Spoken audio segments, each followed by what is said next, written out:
বিসমিল্লাহির রহমানির রহিম। আসসালামু আলাইকুম প্রিয় বন্ধুরা, যেমনটা কিনা আপনারা সকলেই অবগত রয়েছেন যে কিছুদিনের মধ্যেই বকরিদের উৎসব চলে আসছে। আর বকরিদে মুসলমানেরা পশুর কুরবানি দেবে। কিন্তু যখনই বকরিদ কাছে চলে আসে তো কিছু অবুঝ ব্যক্তি এই উৎসবকে নিয়ে বিভিন্ন ধরনের প্রশ্ন তুলে থাকে। তারা বলে মুসলমানেরা বকরিদ কেন মানায়, আর বেজবান পশুদেরকে তারা কুরবানি কেন দেয়, এর পিছনে কারণ কি? আজ আমরা এই ভিডিওতে বলবো বকরিদের সম্বন্ধে সম্পূর্ণ ইতিহাস, আর আপনাদেরকে জানিয়ে দেব যে মুসলমানেরা বকরিদে কুরবানি কেন দেয়, কেন এই দিনে পশুর কুরবানি দেওয়া হয়। এই জন্য আজকের এই ভিডিওটি অত্যন্ত গুরুত্বপূর্ণ হতে চলেছে। তাই চাহে আপনি হিন্দু হন অথবা মুসলমান, আপনারা আজকের এই ভিডিওটি সম্পূর্ণ দেখুন আর অনুগ্রহ করে ভিডিওটি নিজের লোকজনদের সঙ্গে অবশ্যই শেয়ার করুন। তো চলুন শুরু করা যাক আজকের ভিডিও। বন্ধুরা, যেমনটা কিনা আপনারা সকলেই অবগত রয়েছেন যে প্রত্যেকটি উৎসব পালন করার পিছনে কোনো না কোনো কারণ অবশ্যই আছে। সেভাবে বকরি ঈদ মানানো আর কোরবানি দেওয়ার পিছনেও ইসলামে একটি ঘটনা আছে। আল্লাহ তাআলা নিজের প্রিয় বান্দাদেরকে অর্থাৎ নবী এবং রসুলগণকে প্রচণ্ড পরিমাণে ভালোবাসেন আর সময়ে সময়ে তাদের পরীক্ষাও নিয়ে থাকেন। ঠিক এভাবেই একবার হজরত ইব্রাহিম আলাইহিসসালামেরও পরীক্ষা নেওয়া হয়েছিল। হাজার হাজার বছর পূর্বের ঘটনা। একদা হজরত ইব্রাহিম আলাইহিসসালাম নিজের গৃহে আরাম করছিলেন। ইতিমধ্যে তিনি ঘুমিয়ে পড়লেন। তখন তিনি তিনার স্বপ্নে দেখতে পেলেন যে আল্লাহ তাআলা তিনাকে বলছেন, এ ইব্রাহিম, আপনি আপনার সব থেকে প্রিয় এবং পছন্দনীয় জিনিসটি আমার রাস্তায় কুরবানি করো। বন্ধুরা, নবী এবং রসুলদের স্বপ্ন কখনো মিথ্যা হতে পারে না। এই জন্য হজরত ইব্রাহিম আলাইহিসসালাম এই স্বপ্নটিকে সত্য বলে মনে করলেন আর নিজের প্রিয় জিনিসকে আল্লাহ তাআলার রাস্তায় কুরবানি করার জন্য মনস্থির করলেন। সেই সময় হজরত ইব্রাহিম আলাইহিসসালামের কাছে অনেক সংখ্যক উট ছিল। এই জন্য সকাল হওয়া মাত্রই সেই উটগুলির মধ্যে 100টি উট তিনি আল্লাহ তাআলার রাস্তায় কুরবানি করে দিলেন। কিন্তু যখন দ্বিতীয় রাতে তিনি আবারও ঘুমালেন তো আবারও আল্লাহ তাআলার তরফ থেকে আওয়াজ আসলো যে এ ইব্রাহিম, আপনি আপনার সব থেকে প্রিয় এবং পছন্দনীয় জিনিস আমার রাস্তায় কুরবানি করো। এই জন্য দ্বিতীয় দিন হজরত ইব্রাহিম আলাইহিসসালাম 200টি উট কুরবানি করলেন, অর্থাৎ 200টি উট আল্লাহ তাআলার রাস্তায় কুরবানি করে দিলেন। কিন্তু তৃতীয় রাতে যখন তিনি ঘুমালেন তো তৃতীয় রাতের স্বপ্নেও আল্লাহ তাআলার তরফ থেকে ঠিক একই ধরনের আওয়াজ আসলো যে এ ইব্রাহিম, আপনি আপনার সব থেকে প্রিয় এবং পছন্দনীয় জিনিস আমার রাস্তায় কুরবানি করো। এরপরে তিনি ভাবতে শুরু করলেন যে আমার কাছে তো আমার সব থেকে প্রিয় এবং পছন্দনীয় জিনিস হলো আমার পুত্র ইসমাইল। তাহলে আল্লাহ পাক তো এটা দেখতে চাচ্ছেন না যে আমি সব থেকে বেশি আমার পুত্র ইসমাইলকে ভালোবাসি, না আমার সৃষ্টিকর্তা আল্লাহকে। বন্ধুরা, আমরা আপনাদেরকে জানিয়ে রাখি যে হজরত ইব্রাহিম আলাইহিসসালাম এবং হজরত হাজেরা রাদিয়াল্লাহু আনহার একটি মাত্র পুত্র সন্তান ছিল। আর তবুও আবার অনেক দোয়ার বরকতে আল্লাহ তাআলা তিনাকে বৃদ্ধ বয়সে দান করেছিলেন, আর তিনি হলেন হজরত ইসমাইল আলাইহিসসালাম। এই জন্য হজরত ইব্রাহিম আলাইহিসসালাম এবং বিবি হাজেরা রাদিয়াল্লাহু আনহা নিজের পুত্র ইসমাইল আলাইহিসসালামকে অনেক বেশি ভালোবাসতেন। কিন্তু যখনই তিনি আল্লাহ তাআলার তরফ থেকে আদেশ পেলেন তো সঙ্গে সঙ্গে তিনি মনস্থির করলেন যে তিনি তিনার সব থেকে প্রিয় জিনিস অর্থাৎ প্রিয় পুত্র হজরত ইসমাইল আলাইহিসসালামকে আল্লাহ তাআলার রাস্তায় কুরবানি করে দেবেন। এই জন্য দ্বিতীয় দিন হজরত ইব্রাহিম আলাইহিসসালাম তিনার স্ত্রী হজরতে হাজেরা রাদিয়াল্লাহু আনহাকে বললেন, এ হাজেরা, তুমি তোমার পুত্রকে গোসল করিয়ে দাও, নতুন নতুন কাপড় পরিয়ে দাও আর তাকে আতর লাগিয়ে নতুন বরের মতো সাজিয়ে দাও। আজ আমরা একটি বন্ধুর বাড়িতে দাওয়াত খাবার জন্য যাব। এটি শোনার পরে তিনার স্ত্রী হযরতে হাজরা রাদিয়াল্লাহু আনহা অনেক খুশি হলেন আর আনন্দের সঙ্গে প্রিয় পুত্র হযরত ইসমাইল আলাইহিসসালামকে সাজিয়ে দিলেন। তারপরে যখন হযরত ইব্রাহিম আলাইহিসসালাম প্রিয় পুত্র হযরত ইসমাইল আলাইহিসসালামকে সঙ্গে নিয়ে ফিলিস্তিন থেকে মক্কার দিকে রওনা দিলেন, তখনই তিনার বাড়িতে শয়তান এসে উপস্থিত হলো আর সে তিনার স্ত্রী হযরত হাজরা রাদিয়াল্লাহু আনহাকে বলতে লাগলো, এ হাজরা, তুমি কি এটি জানো যে তোমার প্রিয় পুত্রকে কোথায় নিয়ে যাওয়া হচ্ছে?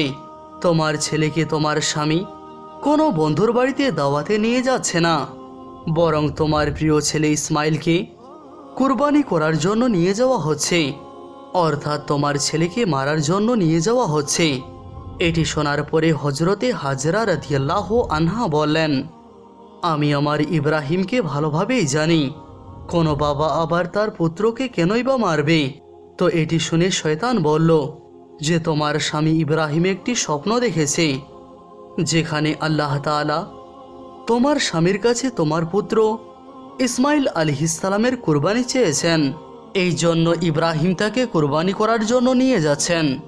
এটি শোনার পরে তিনার স্ত্রী হযরতে হাজরা রাদিয়াল্লাহু আনহা গৌরবের সঙ্গে বলতে লাগলেন, এ শয়তান, তোমার উপর লানত বর্ষণ হোক। যদি আমার ছেলে আল্লাহ তাআলার রাস্তায় কুরবানি হওয়ার জন্য যাচ্ছে, তাহলে আমার জন্য এর থেকে বড় খুশির খবর আর কি হতে পারে?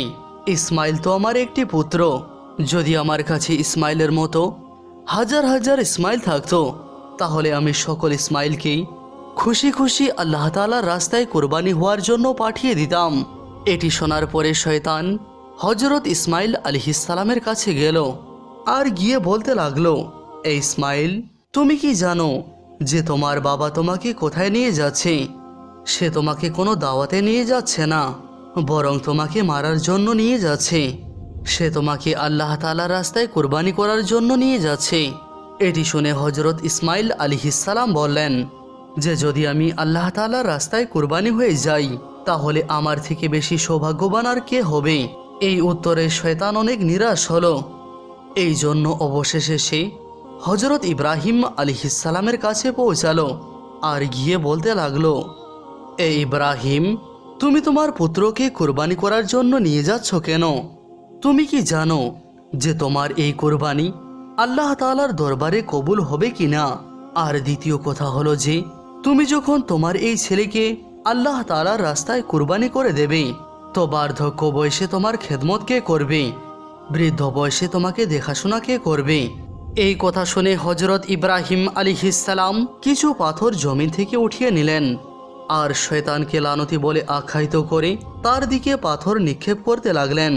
এটি দেখে শয়তান সেখান থেকে পালিয়ে গেল। বলা হয়ে থাকে তখন থেকে মক্কায় শয়তানকে পাথর মারা শুরু হয়।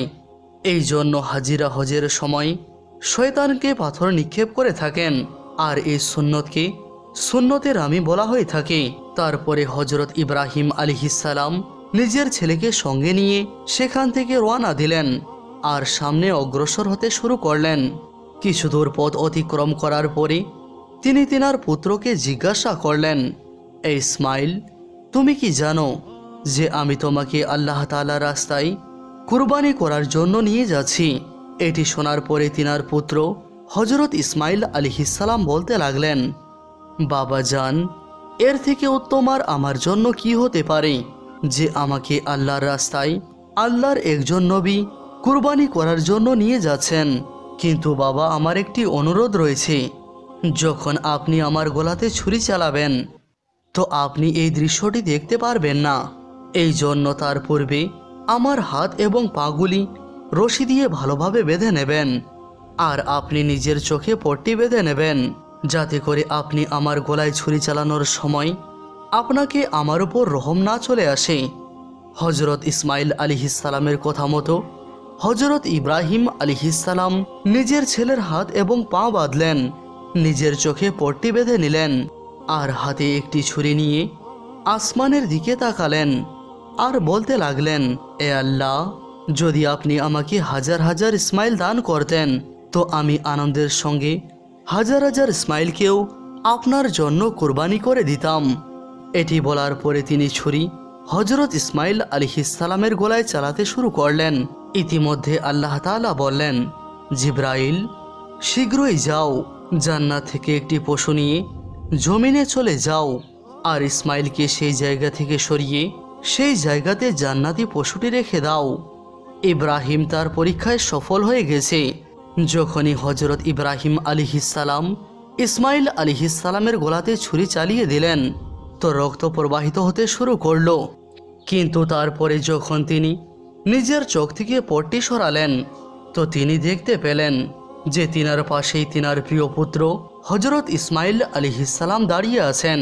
আর যখনই তিনি নিচের দিকে তাকালেন তো তিনি দেখতে পেলেন যে সেই জায়গাতে একটি দুম্বা কুরবানি হয়ে গেছে।